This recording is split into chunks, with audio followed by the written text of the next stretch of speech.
বড় মাথা আছে কি? বড় মাথা, বড় মাথা, বড় মাথা আছে কি? আপনি বড় মাথার কথা বলছিলেন, বড় মাথা আছে? মালদার তৃণমূল নেতা বাবলা সরকারের খুনকাণ্ডের শুক্রবার আদালতে পেশের আগে ধৃত তৃণমূল নেতা নরেন্দ্রনাথ তিওয়ারিকে মেডিকেল পরীক্ষার জন্য হাসপাতালে নিয়ে যায় পুলিশ।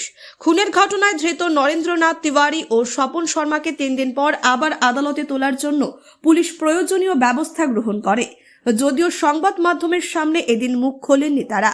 এদিকে বাবলা সরকার খুনের ঘটনায় তদন্ত চলছে এবং পুলিশ চেষ্টা করছে সব অপরাধীকে আইনের আওতায় আনার জন্য। শোনার জন্য অপেক্ষা করছে এলাকাবাসী এবং সমাজের একাংশ, যাতে সত্যি বেরিয়ে আসে ঘটনাটি। পুলিশ কর্মকর্তারা জানিয়েছে এই বিষয়ে আরও তথ্য সংগ্রহের জন্য তদন্ত অব্যাহত রয়েছে। এদিকে বাবলা সরকারের মৃত্যুর সম্পর্কে এলাকায় শোকের আবহ চলছে। তার অনুপস্থিতিতে পরিবারের সদস্যদেরও এলাকাবাসীর মধ্যে গভীর শোক বিরাজ করছে। ব্যুরো রিপোর্ট, নির্ভীক বার্তা।